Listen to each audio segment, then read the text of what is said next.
بسم الله الرحمن الرحيم. السلام عليكم ورحمة الله وبركاته. إن الحمد لله نحمده ونستعينه ونستغفره ونعوذ بالله من شرور أنفسنا ومن سيئات أعمالنا. من يهده الله فلا مضل له ومن يضلل فلا هادي له. وأشهد أن لا إله إلا الله وحده لا شريك له. وأشهد أن محمدا عبده ورسوله. يا أيها الذين آمنوا اتقوا الله حق تقاته ولا تموتن إلا وأنتم مسلمون. يا أيها الناس اتقوا ربكم الذي خلقكم من نفس واحدة وخلق منها زوجها وبث منهما رجالا كثيرا ونساء. واتقوا الله الذي تساءلون به والأرحام إن الله كان عليكم رقيبا. يا أيها الذين آمنوا اتقوا الله وقولوا قولا سديدا يصلح لكم أعمالكم ويغفر لكم ذنوبكم. ومن يطع الله ورسوله فقد فاز فوزا عظيما. أما بعد فإن خير الكلام كلام الله عز وجل وخير الهدي هدي محمد صلى الله عليه وعلى آله وصحبه وسلم. وشر الأمور محدثاتها فإن كل محدثة بدعة وكل بدعة ضلالة وكل ضلالة في النار. Akhwati al-a'izza, alhamdulillah pada sore hari ini Allah Jalla wa'ala masih memberi kemudahan kepada kita sekalian untuk kembali berkumpul dalam majelis ilmu di salah satu rumah Allah Subhanahu wa taala di Masjid Zadul Ma'ad di Ma'had Ibn Al-Qayyim harasahullah,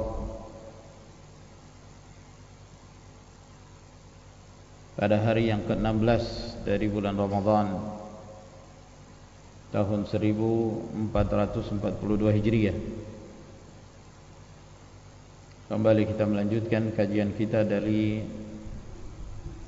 pembahasan Kitabus Siyam dari Umdatul Ahkam min kalami Khairil Anam,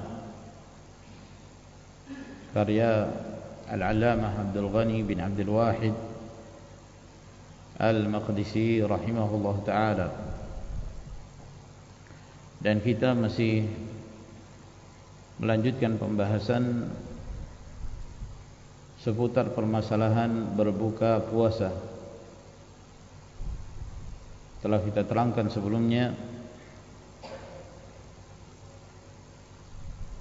hadis Nabi sallallahu alaihi wasallam, baik dari hadis Sahal bin Sa'id As-Sa'idi, demikian pula dari hadis Umar bin Khattab radhiyallahu taala anhuma,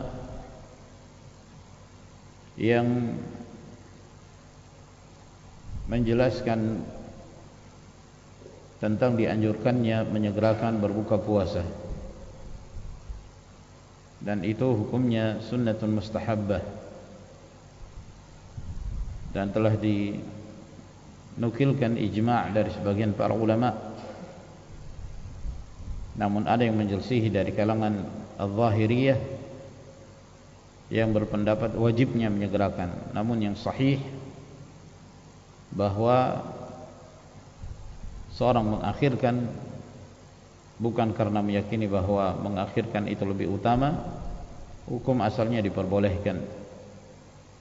Namun menyegerakan berbuka puasa itu jauh lebih afdal, karena sejalan dengan sunnah Nabi sallallahu alaihi wasallam dan juga menyelisihi ahlul kitab, menyelisihi ahlul bid'ah dari kalangan Syiah.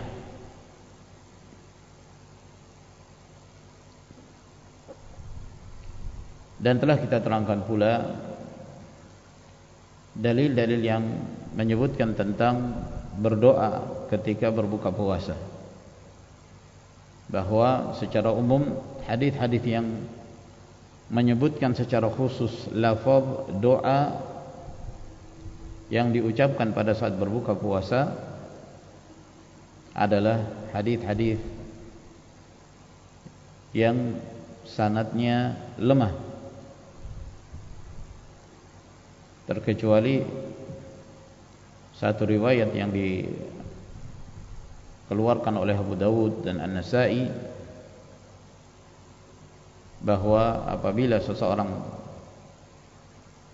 telah berbuka puasa maka dia mengucapkan dhahaba adh-dhama wa ibtallatil 'uruq wa thabata al-ajr insyaallah, yang dihasankan oleh Ad-Darqutni, Al-Albani juga menghasankan, dan sebagian para ulama menganggap bahwa riwayat ini lemah, adanya perawi yang majhul hal yang bernama Marwan bin Salim.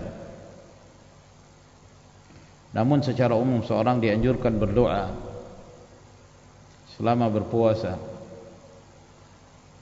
dan termasuk dalam hal ini pada saat berbuka puasa. Kemudian permasalahan yang berikutnya,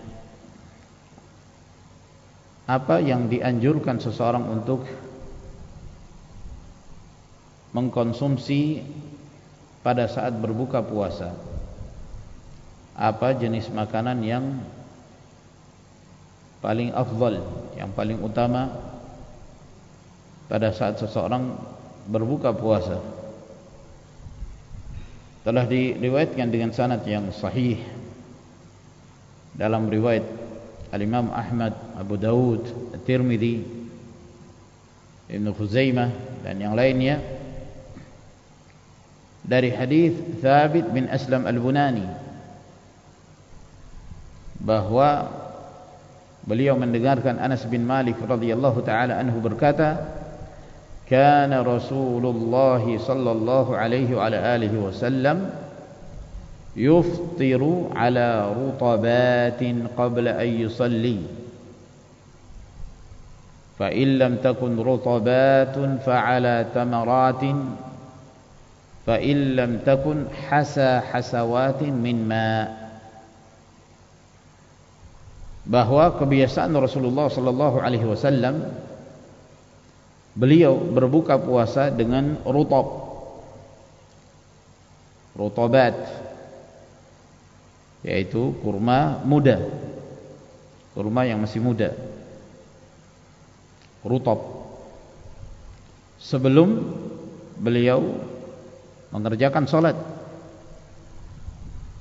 Jadi didahulukan berbuka puasa terlebih dahulu sebelum salat, agar dia mengamalkan sunnah dengan mempercepat berbuka puasa.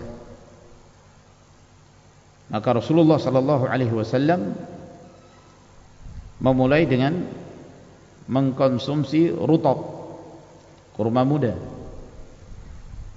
Fa in lam takun rutabat fa ala tamarat, dan apabila tidak terdapat rutab maka beliau mengkonsumsi kurma, yaitu yang telah matang, kurma yang telah matang. Ya, karena negeri kita ini bukan negeri penghasil kurma, terkecuali pada akhir-akhir ini ada sebagian itu mulai mengembangkan pohon kurma, budidaya kurma, dan menghasilkan buah. Namun secara umum ya negeri kita bukan penghasil kurma, sehingga untuk mendapatkan rutab bisa dikatakan hal yang sulit. Ya, itu pun kalau ada yang diimpor dari Arab, harganya mahal sekali. Harga yang Di Arab 5 real ya. 5 real ya sekitar 20 ribuan. Itu sampai sini jadi ratusan ribu. Mahal. Nah, oleh karena itu nikmat ketika seorang berada di negeri yang di sana banyak ditumbuhi pohon kurma dan menghasilkan,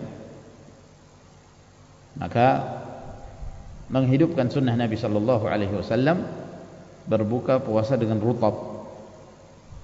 Namun jika tidak terdapat rutab, maka dengan kurma. Dengan kurma, yaitu kurma yang telah matang. Secara umum yang sampai ke negeri kita itu adalah kurma-kurma yang sudah matang, yang sudah disebut tamr, kurma. Fa in lam takun, namun apabila tidak terdapat kurma, hasawatin min ma,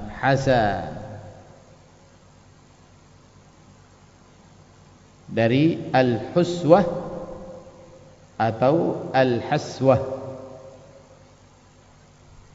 Al-huswah yaitu meneguk air. Kalau al-haswah hitungannya ya disebut isim al-marrah.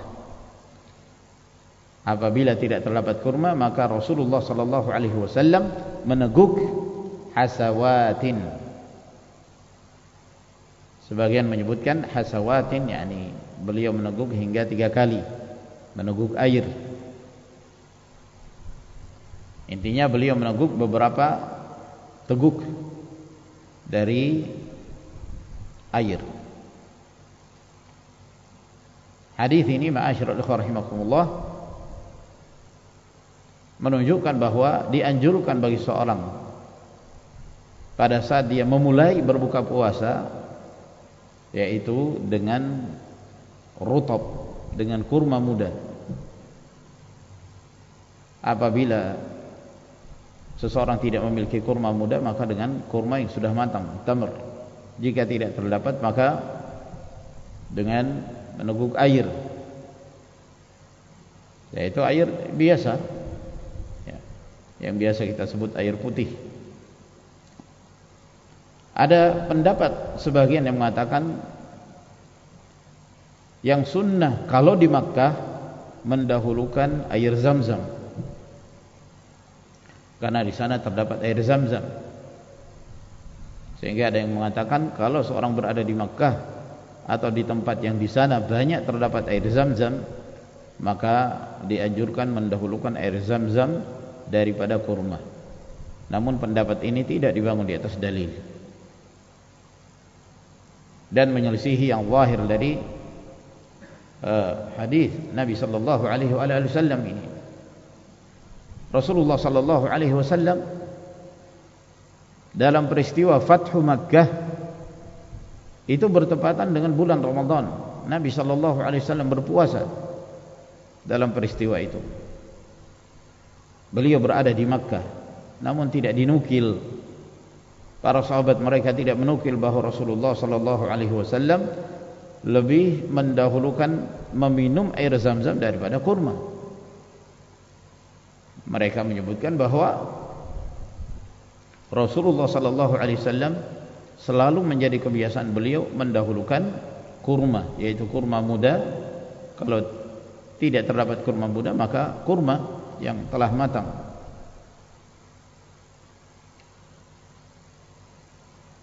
Dan para ulama menyebutkan hikmah mengapa dianjurkan seseorang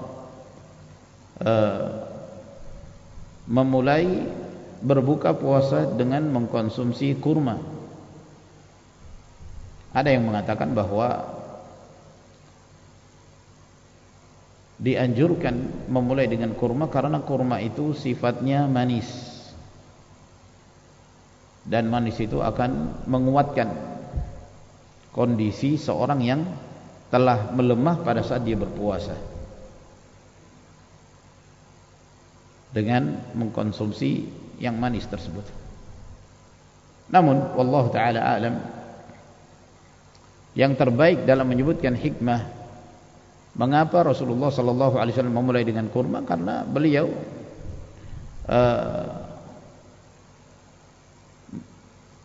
melakukan hal tersebut, dan asal hukum perbuatan Nabi sallallahu alaihi wasallam adalah sunnah bagi umatnya.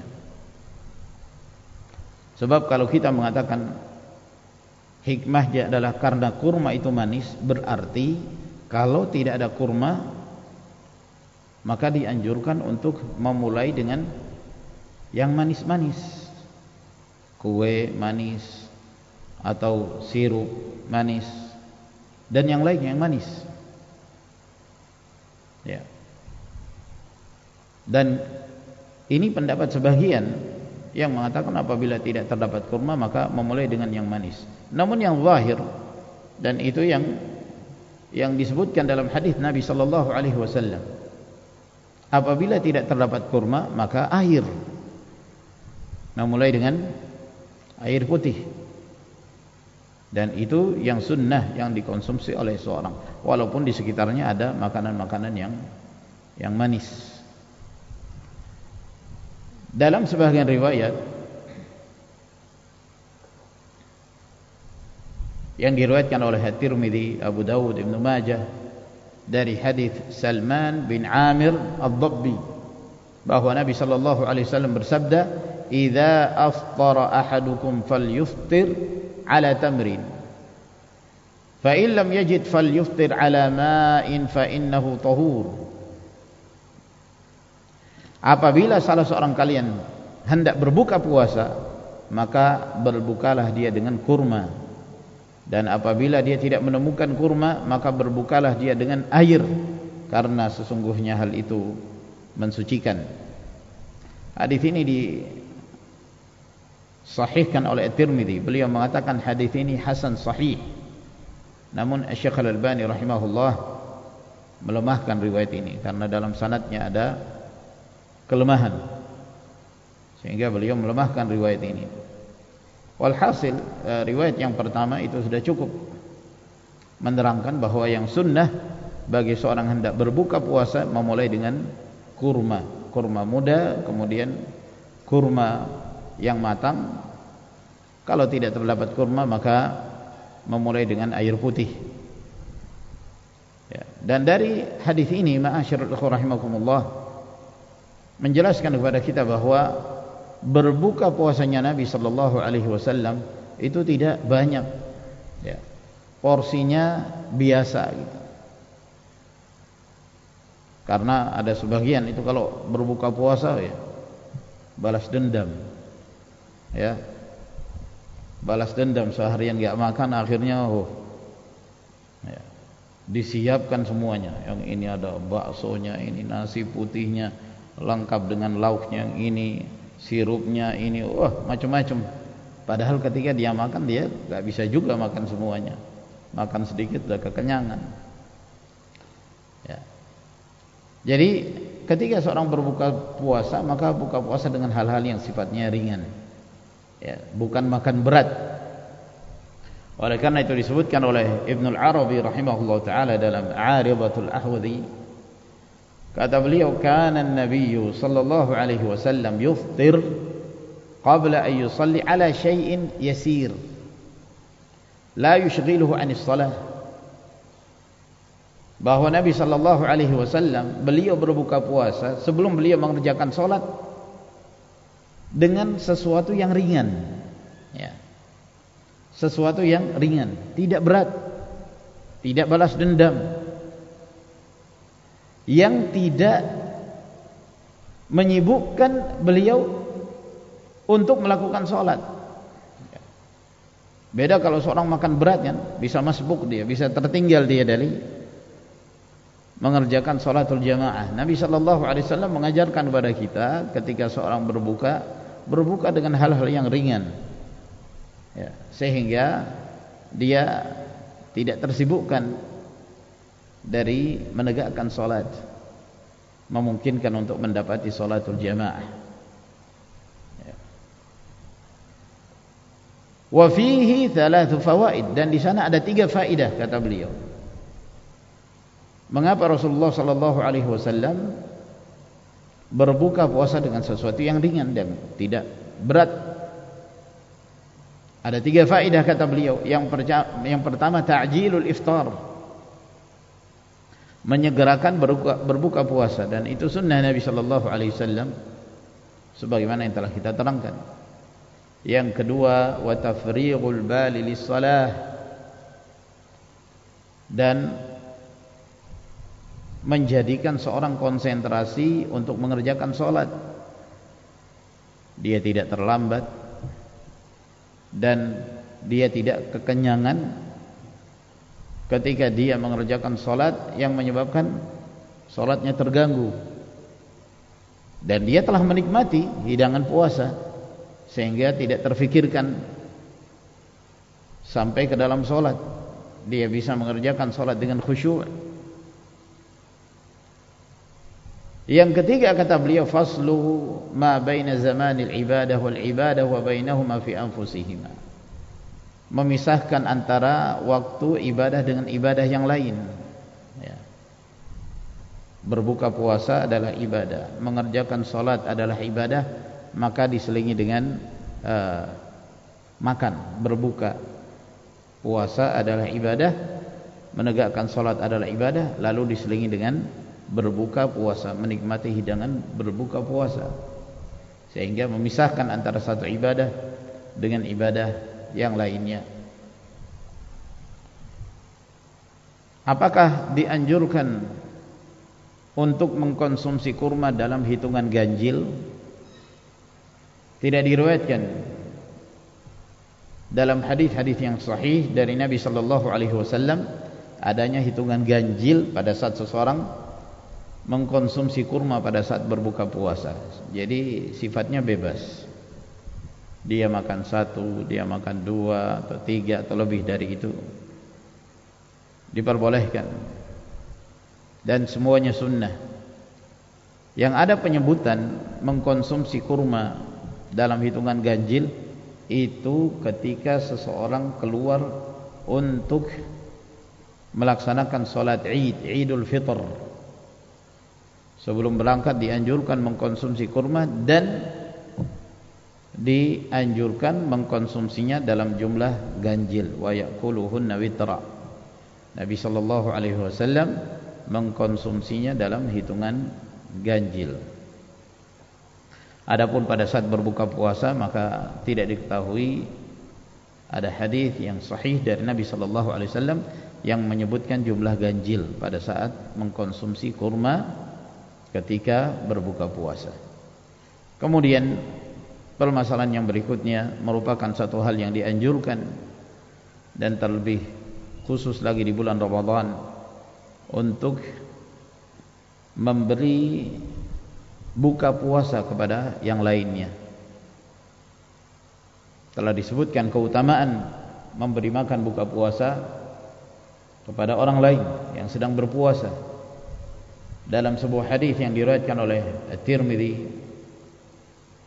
Ibnu Majah, Ibn Hibban, dari hadis Zaid bin Khalid Al-Juhani radhiyallahu anhu, bahwa Rasulullah sallallahu alaihi wa alihi wasallam bersabda, "Man fattara sha'iman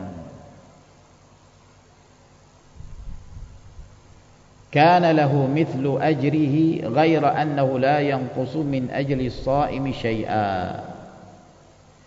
Barang siapa yang memberi makan buka puasa kepada seorang yang berpuasa, maka dia mendapatkan semisal pahalanya tanpa mengurangi pahala orang yang berpuasa itu sedikit pun. Jadi hadis ini, ma'asyiral ikhwah rahimakumullah, menjelaskan tentang keutamaan dan anjuran memberi buka puasa kepada yang lain yang sedang berpuasa, apakah kepada keluarganya atau kepada kerabatnya atau kepada keumuman kaum muslimin. Barang siapa yang memberi buka puasa kepada seorang yang berpuasa, maka dia akan mendapatkan pahala yang semisalnya. Subhanallah. dia sendiri berpuasa, lalu kemudian dia memberi buka puasa kepada orang berpuasa, dia mendapatkan pahala tanpa mengurangi pahala orang yang berpuasa itu. Jadi bayangkan kalau dia memberi buka puasa kepada sejumlah orang-orang berpuasa, 10 orang, wah besarnya keutamaan. Pada 20 orang, ya. Dan subhanallah,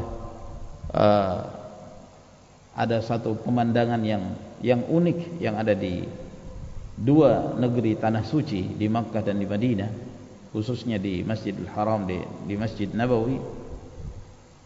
Itu pada saat berbuka puasa, mereka itu sudah punya kaplingan di masjid, ya. Itu tidak lagi bisa diambil oleh orang lain karena mereka sudah menyediakan ini kaplingannya untuk si fulan, si alan, di mana mereka menyiapkan hidangan buka puasa kepada orang-orang yang akan mengerjakan sholat di masjid tersebut. Itu sampai mereka rebutan mencari orang yang akan duduk di sufrahnya dia, di hidangan makanannya dia, makanan buka puasanya, agar dia duduk dan menikmati hidangan buka puasanya, ya. Itu kadang-kadang kita sampai ditarik, ya.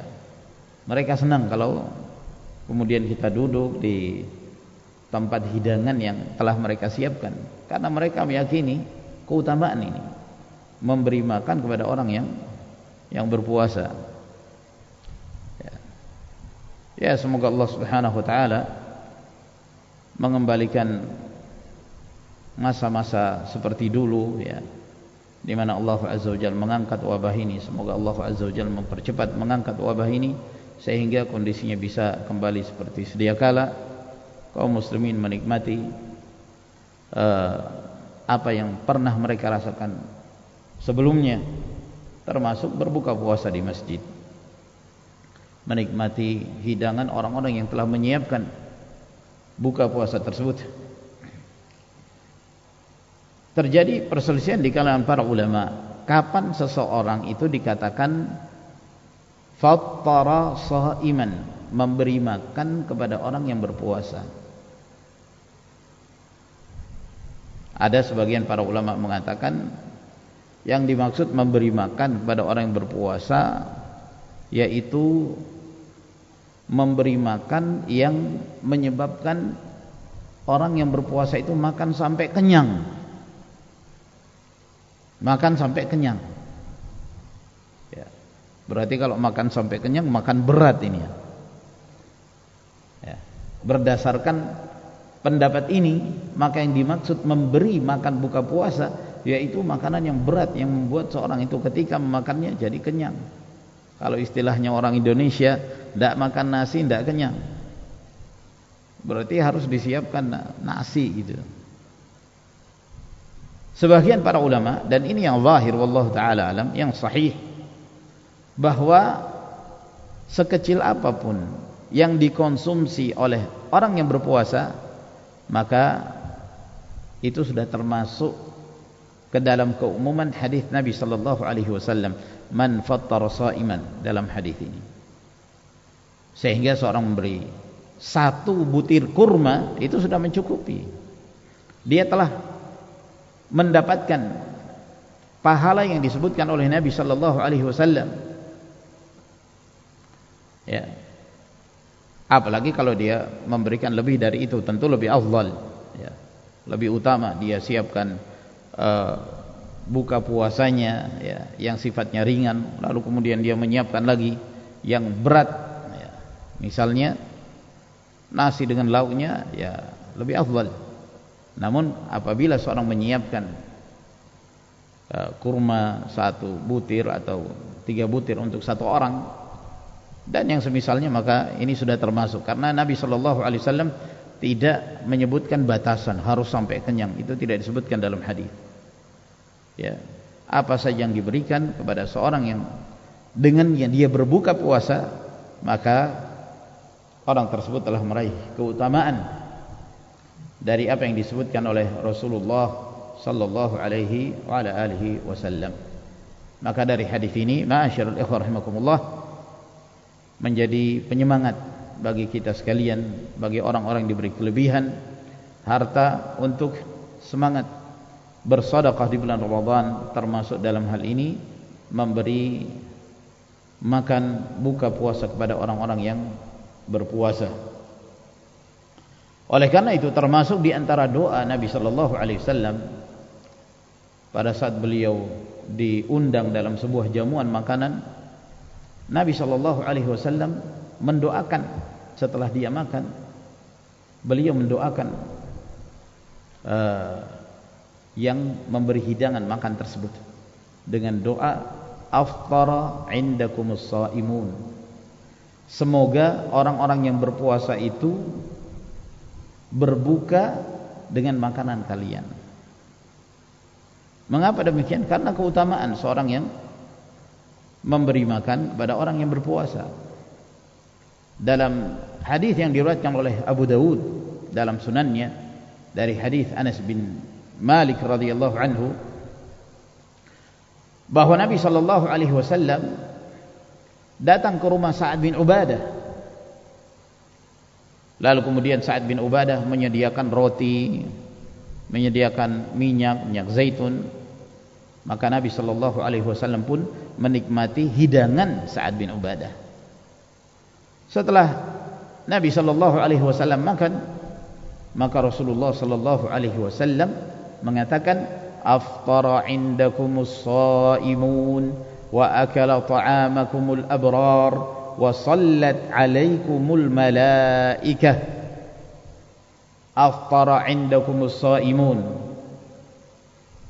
ini kata para ulama yang sahih bahwa ini termasuk berita yang dimaksud adalah doa.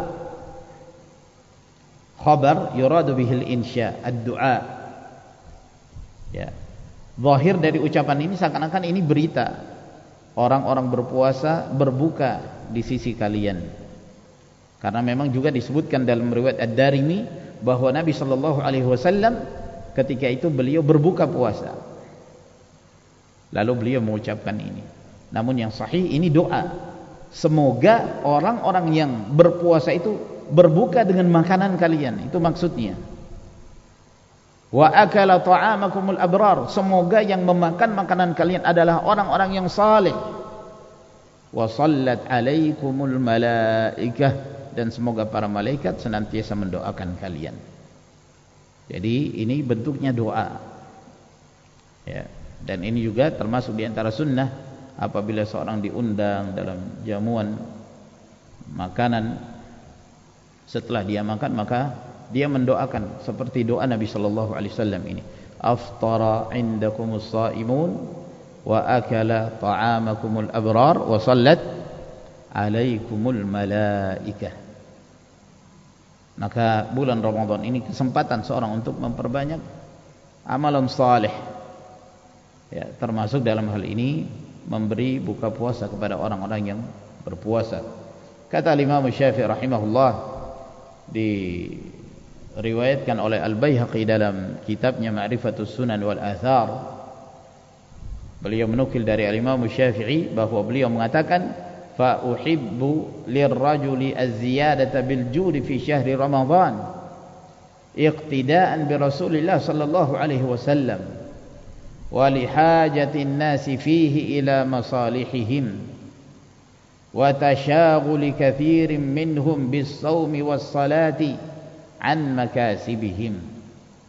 Aku senang seseorang menambah kedermawanannya di bulan Ramadan sebagai bentuk iqtida, mengikuti bimbingan Rasulullah sallallahu alaihi wasallam, dan juga disebabkan karena kebutuhan manusia kepada apa yang menjadi kemaslahatan mereka.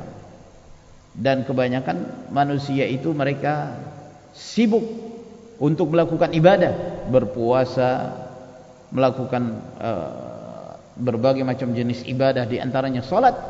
Hal itu menyibukkan mereka untuk mencari ma'isyah di bulan Ramadan, sehingga orang-orang yang memiliki kelebihan harta mereka dianjurkan untuk memanfaatkan situasi di bulan Ramadan untuk semakin memperbanyak kebaikan, memperbanyak sedekah.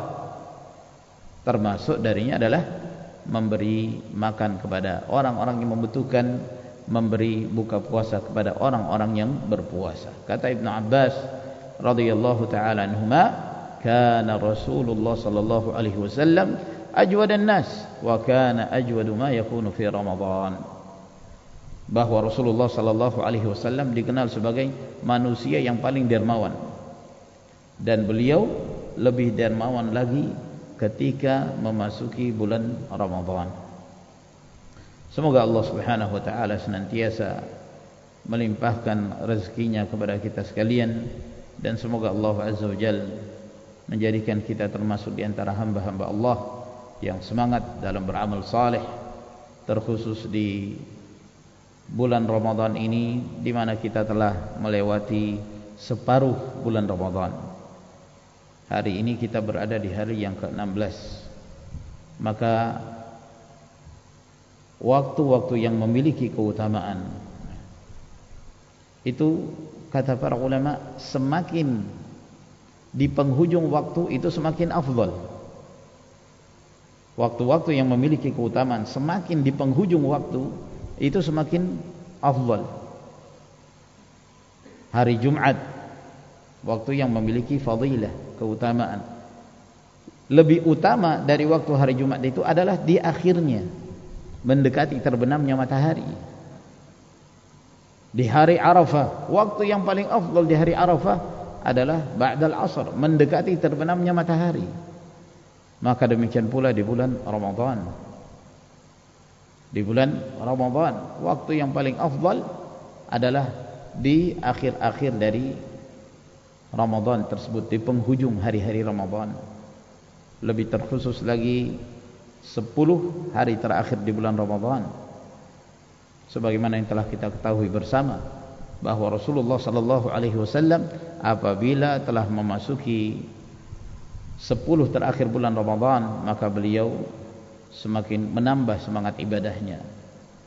Beliau meninggalkan untuk berkumpul dengan istrinya, dan beliau menghidupkan seluruh malam-malam Ramadan, dan beliau membangunkan keluarganya agar mereka turut dalam menghidupkan malam-malam Ramadan dengan ibadah, dengan qiyamul lail, dengan zikrullah, dengan qiraatul Quran. Semoga Allah Azza wa Jalla memberi kemudahan kepada kita untuk meraih Lailatul Qadar dalam keadaan kita memanfaatkannya dengan ibadah dan mendekatkan diri kepada Allah Tabaraka wa Ta'ala. Baik, saya kira sampai di sini ya kawan, karena yang berikutnya ini hadis yang baru. Insyaallah kita lanjutkan pada pertemuan yang berikutnya. Dan di sini ada pertanyaan, kita menjawab terlebih dahulu beberapa pertanyaan. Di sini ada yang bertanya, saya mau bertanya bagaimana sholat di masjid yang mayoritas banyak bid'ahnya, dan di daerah ini sangat susah mendapat masjid-masjid sunnah seperti di Balikpapan. Yang bertanya ini sedang berada di Pemalang, Jawa Tengah. Beliau mengucapkan salam, waalaikumsalam warahmatullahi wabarakatuh.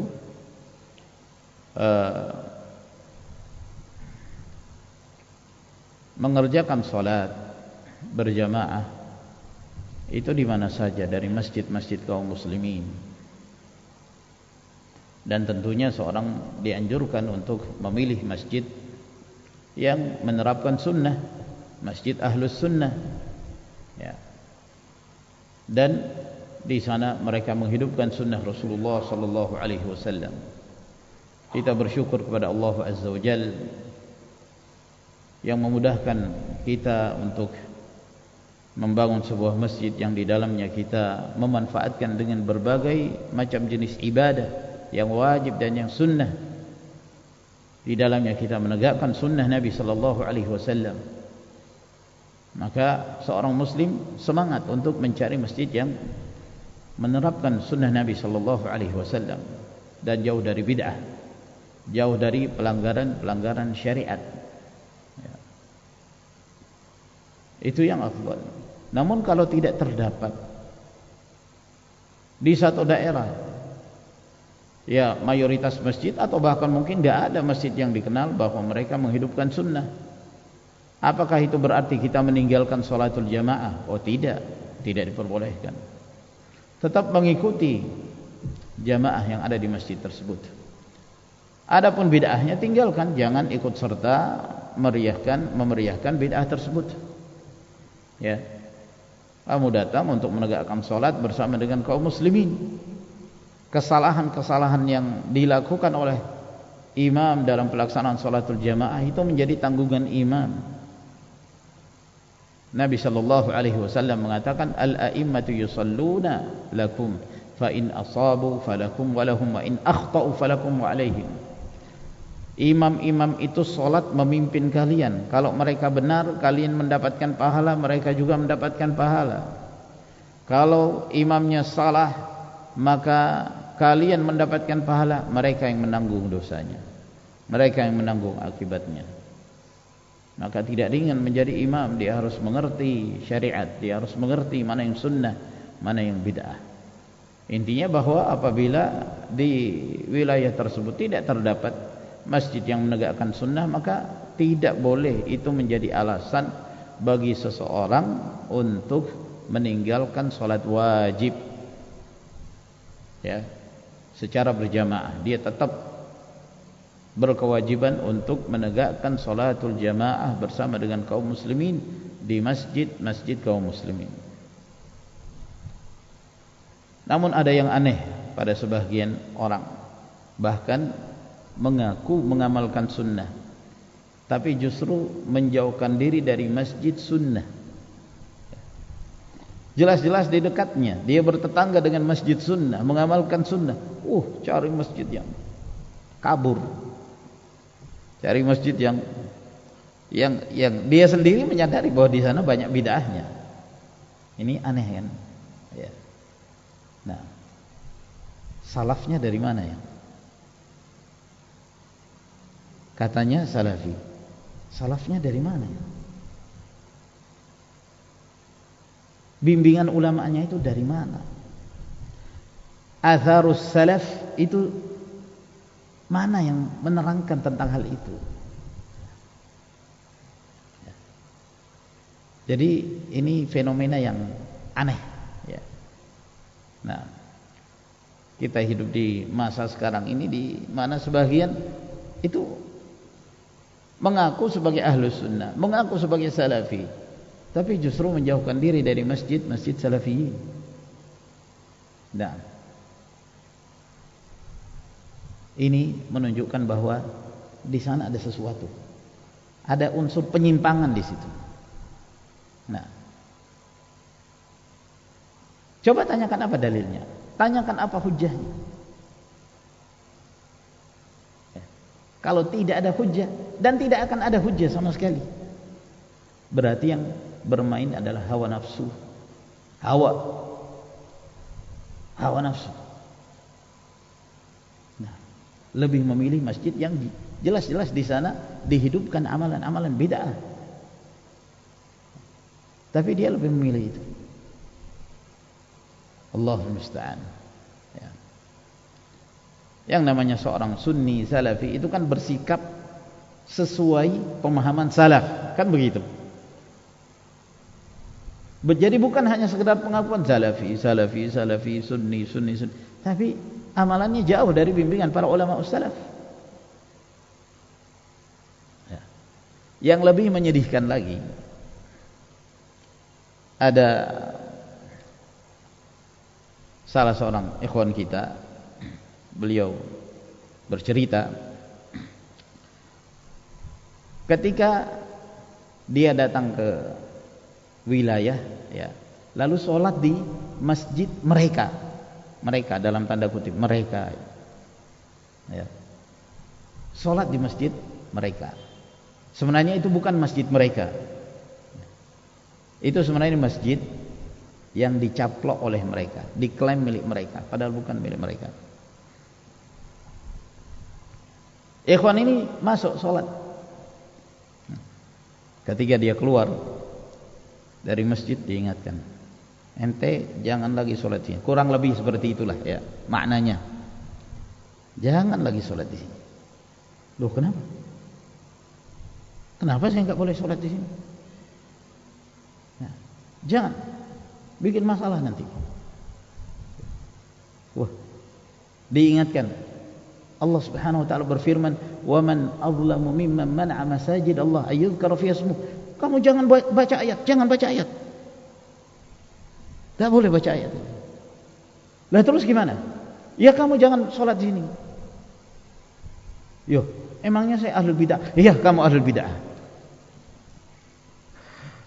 La haula wala quwwata illa billah. Walakin ta'mal qulubul lati fis sudur. Ya. Yang buta itu adalah apa yang terdapat di dalam hati. Kesian orang-orang seperti ini. Ya. Hanya sekedar pengakuan sebagai salafi, tapi amalannya jauh dari bimbingan manhaj salafi, bimbingan para ulama salaf, jauh sekali. Ya. Orang-orang yang seperti ini hendaknya segera mengoreksi diri, bertakwa kepada Allah Subhanahu wa taala. Ya. Meninjau kembali metode apa sebenarnya yang dijadikan sebagai pijakan. Jangan sampai kemudian seorang sudah terlalu jauh terjatuh dalam berbagai macam penyimpangan, dia masih saja ngaku sebagai salafi, berjalan di atas jalan salafiyah dalam kondisi sudah jauh. Nah, ISIS ngaku juga sebagai salafi, amalan-amalannya jauh dari bimbingan para ulama salaf. Jadi ma'asyiral ikhwan rahimakumullah, ini fenomena yang ada belakangan ini menimpa orang-orang yang wallahul musta'an. Apakah disebabkan karena kejahilan atau memang di dalam hati mereka ada sesuatu? Di sini ada pertanyaan, mau tanya tentang zakat harta. Apakah ada harta yang tidak harus dizakati walaupun nilainya mencapai atau bahkan melebihi nilai 85 gram emas? Ma'asyiral ikhwan rahimakumullah, zakat itu termasuk perkara ibadah, dan ibadah hukumnya tauqifiyah yang harus selalu mengacu kepada nas, kepada dalil. Seseorang tidak diperbolehkan menetapkan bahwa dalam satu barang, dalam satu harta yang dimiliki oleh seorang itu ada zakatnya kecuali berdasarkan dalil dari kitabullah, dari sunnah Rasul sallallahu alaihi wasallam. Jadi tidak semua harta yang dimiliki oleh seorang itu terkena zakat. Oleh karena itu Rasulullah sallallahu alaihi wasallam mengatakan, "Laisa 'alal muslim fi 'abdihi wala farasihi shadaqah."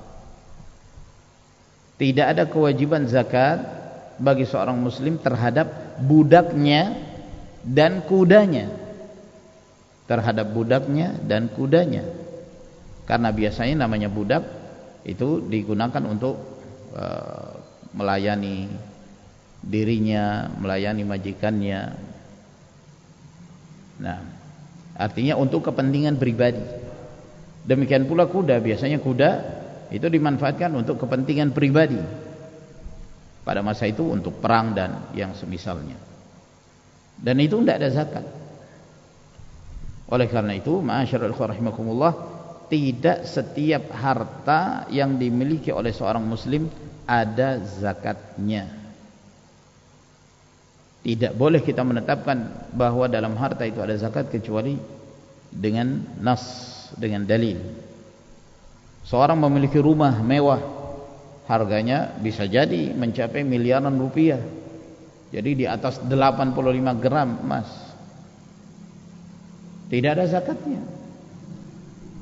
Tidak ada zakat dari rumah pribadi, kecuali kalau rumahnya diperjualbelikan, bisnis properti dan yang semisalnya, ya maka itu masuk ke zakat dagang. Tapi kalau seorang memiliki rumah pribadi untuk konsumsi pribadi, dia menempatinya bersama dengan keluarganya, maka tidak ada zakat. Tidak ada zakat. Gimana kalau rumah disewakan? Ya hasil sewanya itu yang terkena zakat apabila mencapai nisab dan bertahan selama setahun. Adapun rumah itu sendiri tidak ada zakat. Seorang memiliki kendaraan pribadi mewah, tidak ada zakat. Mungkin seorang beli mobil sampai 1 M misalnya, apakah ada zakat? Tidak ada zakat dari kendaraan pribadi. Jadi kesimpulannya bahwa tidak setiap harta yang dimiliki oleh seorang itu terkena zakat. Pertanyaan yang berikutnya, harta apa saja yang harus dizakati jika sudah terpenuhi haul dan nisabnya? Ya seperti emas, perak. Emas apabila mencapai 85 gram dan bertahan selama setahun.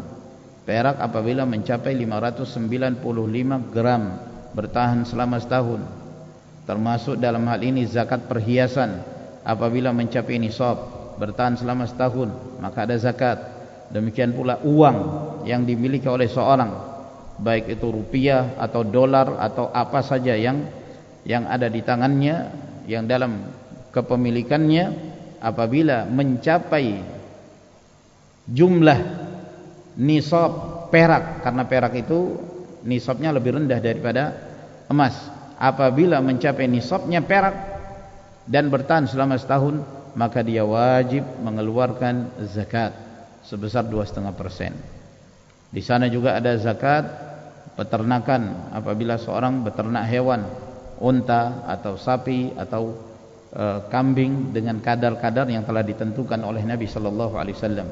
Di sana juga ada zakat pertanian, ya, yang dalam pendapat jumhur ulama apabila pertanian tersebut dari yang sifatnya al-hubub al-muddakharah al-makilah, yaitu biji-bijian yang bisa disimpan dalam waktu yang lama, yang bisa ditakar. Maka itu yang terkena zakat setiap kali panen apabila mencapai nisab. Nisabnya 5 wisq. 1 wisq 60 sa'. Kalau kita mempermisalkan beras untuk ukuran 1 sa' 3 kg, maka 5 wisq itu setara dengan 900 kg. Apabila penghasilan seseorang setelah dipisah dari gabahnya ternyata mencapai 900 kg atau lebih, maka terkena zakat. Apakah dia mengeluarkan 1/10 atau mengeluarkan 1/20, itu tergantung perairan, ya, tergantung perairan yang dia manfaatkan untuk sawah tersebut atau pertanian itu. Ya, apabila perairan itu sifatnya alami dari air hujan atau air yang mengalir dengan sendirinya tanpa dia mengeluarkan biaya yang besar, maka dia mengeluarkan 1/10. Dan apabila dia mengeluarkan biaya pada saat membuat perairan sampai ke sawahnya, maka dia mengeluarkan 1/20. Jadi ini harta-harta yang memang disebutkan oleh Rasulullah SAW adanya zakat. Apakah harta yang harus dizakati tersebut harus dizakati lagi jika tahun berikutnya masih memenuhi haul dan nisabnya? Banyak terjadi kesalahpahaman dari sebagian kaum muslimin dalam memahami zakat mal. Dan pertanyaan yang seperti ini itu berkali-kali datang kepada saya, menganggap bahwa kalau harta itu sudah dikeluarkan zakatnya tahun itu, maka sudah selesai keluaran zakat tersebut untuk seumur hidup, untuk seterusnya. Ini adalah pemahaman yang keliru.